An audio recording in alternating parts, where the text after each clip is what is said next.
मेरे प्यारे बच्चों, आप लोगों का ऑनलाइन क्लास में स्वागत है। इस चैनल के माध्यम से क्लास 10 के मैथमेटिक्स सब्जेक्ट की जानकारी आप लोगों को दी जा रही है। तो अभी हम लोग कोऑर्डिनेट ज्योमेट्री को पढ़ रहे हैं, अर्थात निर्देशांक ज्यामिति को पढ़ रहे हैं। तो निर्देशांक ज्यामिति में हम लोग दूरी सूत्र को जान चुके हैं, दूरी सूत्र के उपयोग को भी समझ चुके हैं। उसके बाद एक्सरसाइज 7.1 के भी सारे प्रॉब्लम को बना चुके हैं। तो अभी तक आप लोगों को जो भी कुछ पढ़ाया गया उसमें अगर आपको दिक्कत होती है तो ज़रूर हमें कमेंट बॉक्स में लिखिए और मैं कोशिश करूंगा कि आपकी परेशानी को दूर करूं। तो इसी कड़ी को आगे बढ़ाते हुए आज हम लोग देखेंगे सेक्शन फार्मूला को, जिसको हम लोग विभाजन सूत्र भी कहते हैं। तो विभाजन सूत्र में क्या होता है, आइए हम लोग देखते हैं कि यह जो है आपका सेक्शन फार्मूला,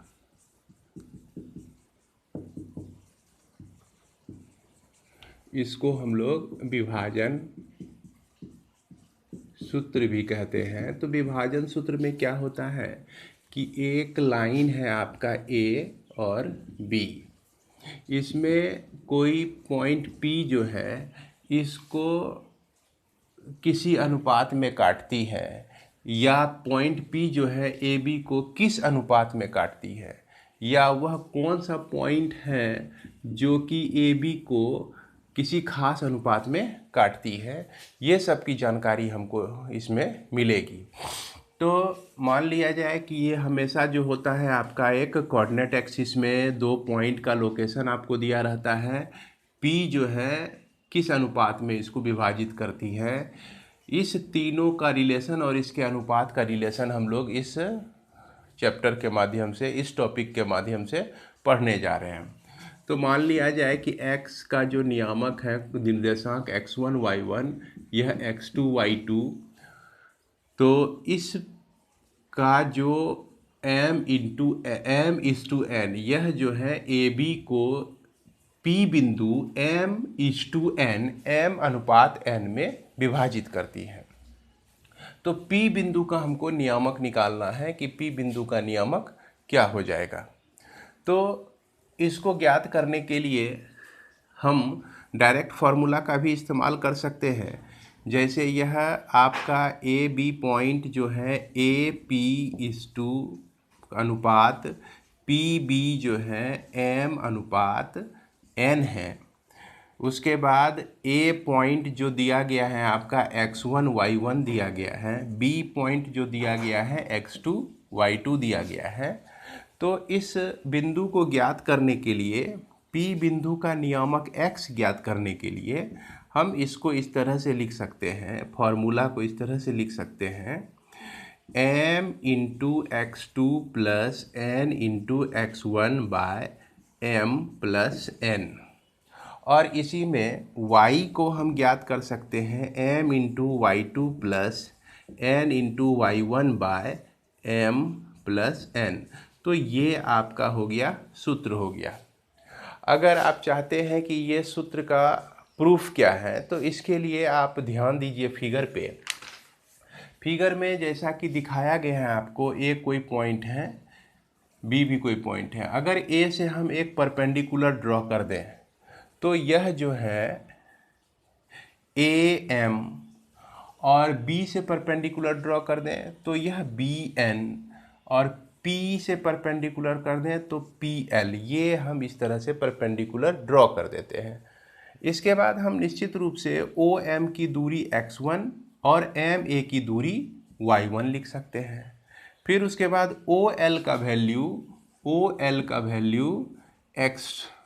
x हो जाएगा, चूँकि इसका नियामक हम लोग x माने हुए हैं। और PL की दूरी y हो जाएगी।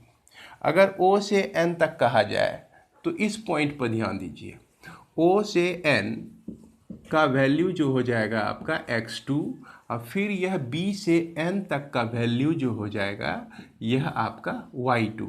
इसको भी लिख लेते हैं हम लोग, OM जो है आपका x1 हो जाएगा और AM जो है आपका हो जाएगा y1।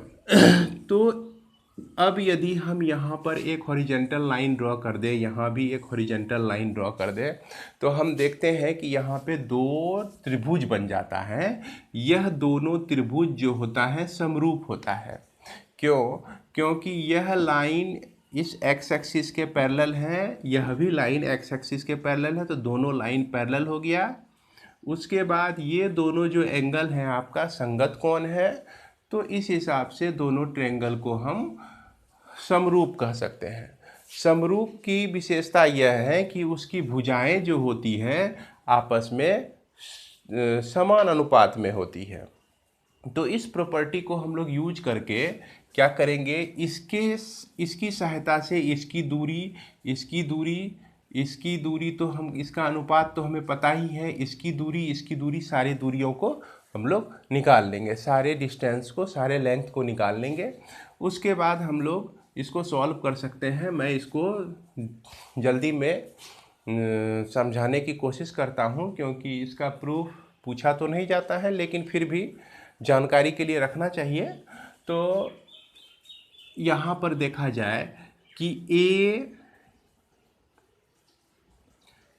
पी क्यू, इसको हम ए पी अगर हमको निकालना है तो ए पी को हम लोग लिख सकते हैं x माइनस x1 लिख सकते हैं। देखिए यहाँ से लेके यहाँ तक की दूरी x है और ओ एम ये x1 है, तो ये दूरी को निकालने के लिए इस तरह से हम लिख सकते हैं, इसमें बड़े में छोटे को माइनस कर देंगे। उसके बाद पी क्यू अगर निकालना है तो यह आपका x2 माइनस x हो जाएगा। यदि आपको P यहाँ S रख दीजिए, AS, तो AS यहाँ रख लेते हैं। तो अगर PS आपको निकालना है तो यह आपका हो जाएगा y माइनस y1, और यदि BQ निकालना है तो यह हो जाएगा आपका y2 minus y, capital Y, चूँकि इसको कैपिटल Y माने हुए हैं। इस तरह से सारी दूरी को निकालेंगे और हम लिखेंगे कि त्रिभुज जो है APS समरूप है त्रिभुज PBQ से। यह दोनों त्रिभुज समरूप है, तो हम निश्चित रूप से लिख सकते हैं AS by PQ equal to PS by BQ equal to AP by PB। अब देखिए AS का वैल्यू आपके पास है x minus x1 by PQ का वैल्यू है आपका x2 minus x equal to PS का वैल्यू आपको दिया गया है y माइनस y1, और यह y2 minus y equal to यह m बाय n हो जाएगा। जब आप इसको सॉल्व करेंगे तो यह जो वैल्यू होगा आपका, यह एक बार हम इसको इसके बराबर कर लेंगे, यानी कि x minus x1 by x2 minus x equal to m by n लिख लीजिए। उसके बाद y minus y1 by y2 minus y equal to लिख लीजिए m बाय n। जब आप इसको सॉल्व करेंगे तो यह सेक्शन फार्मूला आपको प्राप्त हो जाएगा। तो इस तरह से अब हम लोग समझ गए कि यह सेक्शन फार्मूला क्या करता है कि किसी भी दिए गए रेखा को बीच में किसी भी पॉइंट पर, कहीं भी कोई पॉइंट ले लें, तो वह किस अनुपात में काटता है या किसी खास अनुपात में काटता है तो वह पॉइंट क्या होगा, दोनों तरह से हम लोग ज्ञात कर सकते हैं। तो इसका जो है उपयोग हम लोग किस तरह से करेंगे, इस फॉर्मूला का उपयोग, जैसे मान लिया जाए कि 7.1 का ही पहला नंबर का क्वेश्चन आप देख सकते हैं। एक्सरसाइज 7.1 में पहला नंबर का क्वेश्चन जो है, इसमें आपको दो बिंदु दिया गया है 1 और 7, -1 और 7, दूसरा आपका 4 - 3 ये दिया गया है। तो इस दोनों बिंदुओं को जो है -1 और 7 और 4 - 3 को कोई बिंदु P जो है काट रही है 2:3 में, यानी कि 2:3 में विभक्त कर रही है। तो जब 2:3 में विभक्त कर रही है तो यह वैल्यू आपका m का वैल्यू 2, n का वैल्यू आपका 3, ये पॉइंट A और यह पॉइंट B। इस तरह से हम लोग प्राप्त करते हैं। इसके बाद इसको जब हम सॉल्व करेंगे तो बस यही फार्मूला लगाएंगे इसमें। इस फार्मूला को हम लोग लगाते हैं, थोड़ा सा हम मिटाते हैं इसको, यहाँ पर मिटाते हैं। आपका यह फार्मूला हम यूज करने जा रहे हैं।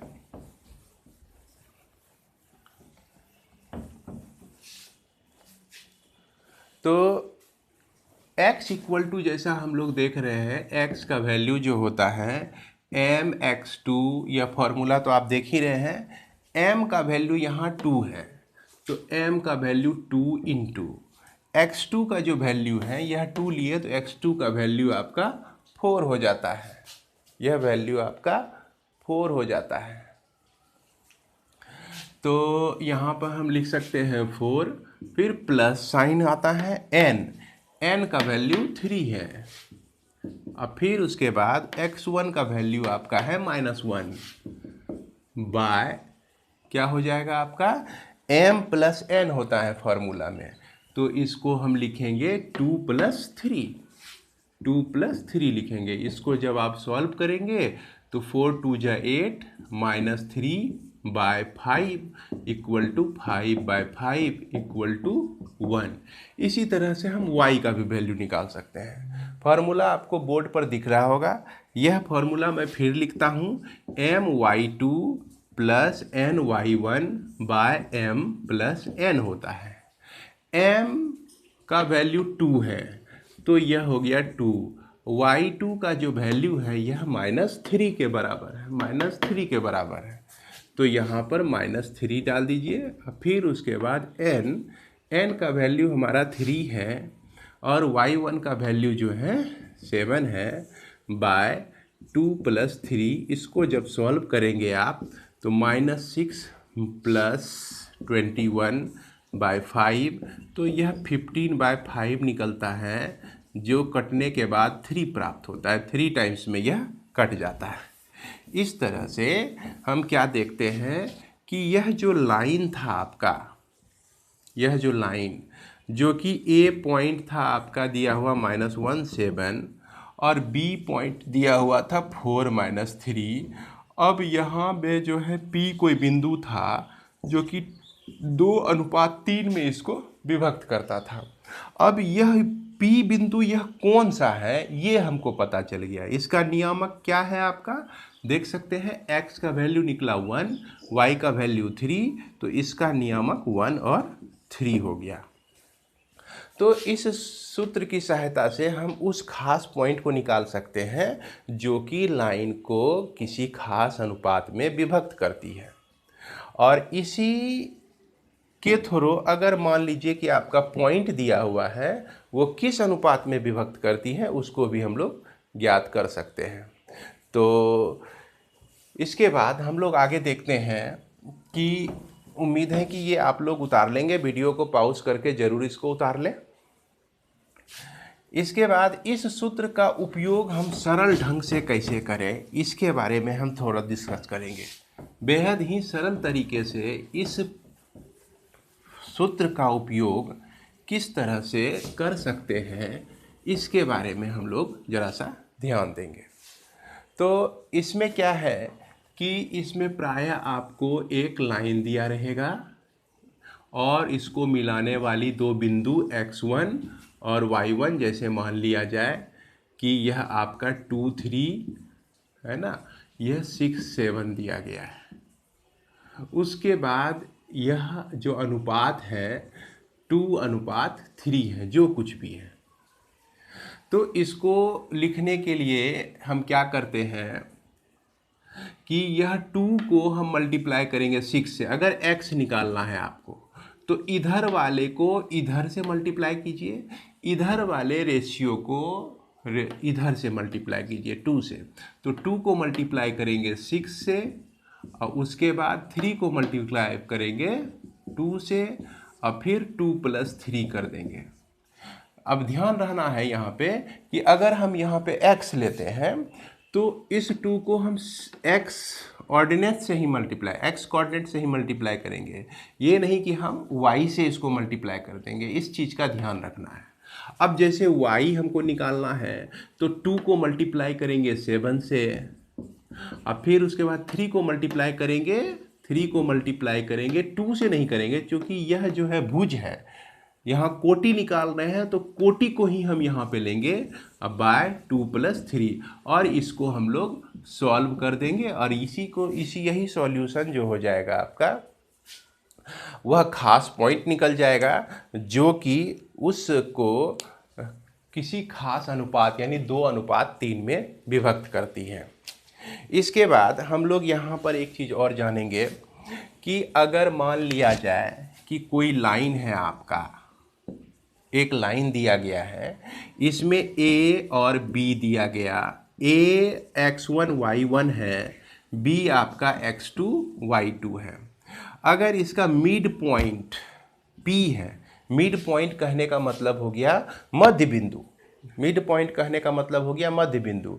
मध्य बिंदु से आप सोचिए कि इसका अनुपात क्या होगा, तो मध्य बिंदु के कारण इसका अनुपात 1:1 हो जाएगा, क्योंकि एक भाग इधर भी है, एक भाग इधर भी है। यहाँ क्या होता है, भाग के बारे में मतलब कि समझिए हिस्से के बारे में सोचा जाता है। एक हिस्सा ये लिया तो एक हिस्सा इसको भी मिला। यहाँ पे क्या दर्शा रहा है, अगर इस लाइन का बंटवारा किया जा रहा है, मान लीजिए कि यह गन्ने का एक छड़ी के तरह जो गन्ना होता है, गन्ना है, तो यह जो है 2 भाग इधर चला गया, 3 भाग इधर चला गया, यानी कि इस गन्ने का टोटल भाग कीजिए, इस डंटे का टोटल भाग कीजिए, 2 + 3 5 भाग करके 2 भाग को इधर दे दीजिए, 3 भाग को इधर दे दीजिए। इस तरह से हम जब भी रेशियो लिखते हैं तो इसका मतलब यही होता है। तो यहाँ पर भी वही बात है कि आधा भाग इधर आधा भाग में, मतलब एक भाग इधर मिला एक भाग इधर मिला, मतलब बराबर बराबर बंटवारा हुआ। तो इस कंडीशन में जो है रेशियो 1 होता है। अगर हमको P का नियामक निकालना है तो P का नियामक निकालने के लिए यानी कि x y का वैल्यू निकालना है तो x = x1, यह y 1:1 है, तो इस 1 को लेंगे तो मल्टीप्लाई करेंगे यहाँ x2 से, फिर इस 1 को लेंगे तो मल्टीप्लाई करेंगे यहाँ x1 से बाय 1 + 1, तो ये हो गया आपका x2 + x1/2, या इसको x1 + x2/2 इस तरह से भी आप लिख सकते हैं। यदि y निकालना है आपको तो 1 × y1 y2 1 × y1/1 + 1 कर दिए, तो यह y2 + y1/2, इसको आप y1 + y2/2 इस तरह से भी लिख सकते हैं।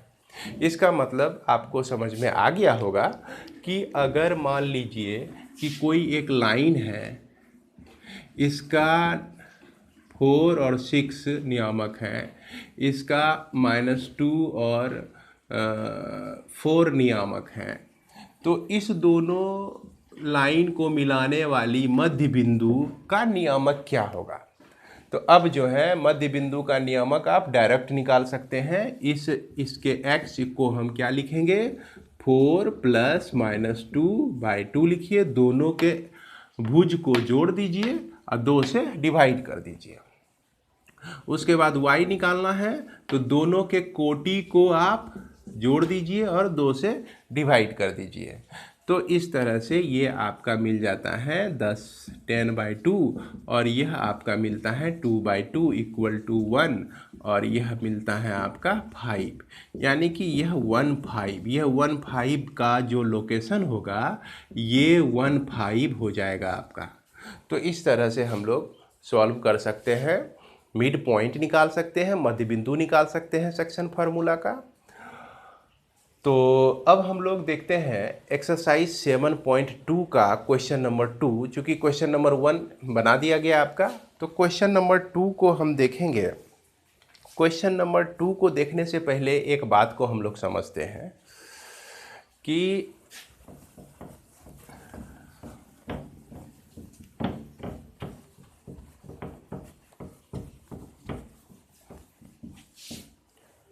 क्वेश्चन नंबर 2 के लिए मान लिया जाए, अभी तुरंत हम डिस्कस किए थे कि यह एक लाइन है, ए बी एक लाइन है, इसको हम 3 भाग में डिवाइड किए हुए हैं, तो 3 भाग में बराबर भाग में बांट दिए हैं। अगर हम यहाँ पर P और Q ले लें 2 बिंदु, तो यहाँ पर एक क्वेश्चन उठता है आपका, यहाँ पर एक क्वेश्चन आता है, इसको मैं फिर से बना रहा हूँ इस फिगर को। यह आपका A B है और यह पॉइंट P और यह पॉइंट Q 3 बराबर भागों में बांटा जाता है। तो यह P बिंदु A B को किस अनुपात में काटती है? तो देखिए, यह टोटल जो लंबाई थी ए बी की लंबाई की कितने टुकड़ों में बटी? 3 टुकड़ों में। अगर P से सोचा जाए तो 1 भाग इधर है और इधर 2 भाग है, तो इसीलिए हम यहाँ पे लिख सकते हैं कि बिंदु P कॉमा ए बी को 1:2 में विभक्त करती है। अब उसी तरह से देखिए, Q जो है आपका, Q जो पॉइंट है, इधर 2 पार्ट है, इधर 1 पार्ट है, तो इसलिए Q बिंदु जो है 2:1 में विभक्त करती है। इस तरह से अगर मान लिया जाए कि कोई लाइन है आपका, वह 4 बराबर भागों में बटा हुआ है। एक लाइन है आपका, एक लाइन है ए बी, यह 4 बराबर भागों में बटा हुआ है। अगर हम यहाँ पर ले लें P, यहाँ पर Q और यहाँ पर R ले लेते हैं, तो P जो है, यह P यह 1:3 में विभक्त कर रही है। Q जो है, अब Q पे आप कहेंगे कि 2:2 में विभक्त कर रही है, तो 2:2 को अगर हम कैंसिल करें, चूँकि वो रेशियो होता है, तो 2 कट के 1 आता है, तो यहाँ पर Q जो है 1:1 भी कह सकते हैं आप, 2:2 भी कह सकते हैं, 3:3 भी कह सकते हैं, लेकिन सूटेबल क्या होगा? सूटेबल होगा आपका 1:1 ही आप कहेंगे। क्यों? क्योंकि जब भी हम लोग लिखते हैं अनुपात को, सिंपलेस्ट फॉर्म में लिखते हैं, मतलब उसको कटा उटा के जो बचता है उसको लिखते हैं। R किस अनुपात में विभक्त कर रही है? तो R 3 पार्ट इधर है और 1 पार्ट इधर है, तो 3:1 में विभक्त कर रही है। तो अब हम लोग चलते हैं क्वेश्चन नंबर 2 में। तो क्वेश्चन नंबर 2 में बिंदु 4-1 और 2-2-3 को जोड़ने वाली रेखाखंड को समत्रिभाजित करने वाले बिंदुओं का निर्देशांक ज्ञात करें। तो यहाँ पर कंडीशन यही है क्वेश्चन नंबर 2 का। क्वेश्चन नंबर 2 में समत्रिभाजित करती है, मतलब 3 बराबर भागों में काटती है। तो बिंदु A का जो नियामक है आपको दिया गया है 4-1 और यह -2-3 दिया गया है। इसमें आपको निकालना है AB निकालना है और मान लीजिए यह XY निकालना है आपको। P जो है AB को 1:2 में विभक्त करती है, यानी कि 1 यहाँ से लेके यहाँ तक हुआ 1 और ये हो गया आपका 2 पार्ट। तो P का अगर A निकालना है तो शॉर्ट में हम फॉर्मूला किस तरह से यूज करते हैं, तो इस 1 को मल्टीप्लाई करेंगे -2 से और इस 2 को मल्टीप्लाई करेंगे हम यहाँ 4 से और लिखेंगे इसको बाय 1 + 2। तो यह जो वैल्यू आपका आता है -2 + 8/3 = 6/3 = आपका ये हो जाता है 2 हो जाता है। अब B निकालना है तो 1 × -3 प्लस 2 × -1/1 + 2 लिखेंगे। तो यह आपका हो जाता है -3 - 2/3, तो यह आपका हो गया -5/2। इस तरह से हमको समझ में आ गया कि यह जो है नियामक 2 और -5/2 है। इस तरह से इस बिंदु को हम लोग ज्ञात कर सकते हैं। इसके बाद मान लीजिए आपको यहाँ पे Q निकालना है, तो Q निकालने के लिए हम क्या करेंगे कि यह x जो लिखेंगे, Q पर ध्यान दें, Q जो है AB को कितने अनुपात में काटती है? 2:1 में काटती है। 2:1 में काटती है। तो x निकालने के लिए हम क्या लिखेंगे? 1 × 4 × 1 प्लस 2 × -2 2 × -2 अब बाय 1 + 2 + 1। इसको सॉल्व करेंगे तो 4 - 4/3 = यह आपका 0 आ जाएगा। इसके बाद y को निकालना है, तो y निकालने के लिए हम क्या करते हैं कि 2 × -3 प्लस यह 1 × -1 बाय 2 + 1, तो यह आपका निकल गया -6 - 1/3 = 7/3 -7/3। इस तरह से हम देखते हैं कि यह जो नियामक है Q का नियामक हो जाता है आपका, क्या हो जाता है? 0 और -7/3। इस तरह से हम लोग सॉल्व कर सकते हैं। वीडियो जारी देखते रहिए और इसको आप लोग उतार लें। उतारने के बाद ज़रूर ही कॉपी में लिखने के बाद इसको 1-2 बार बनाने की प्रयास करें। धन्यवाद।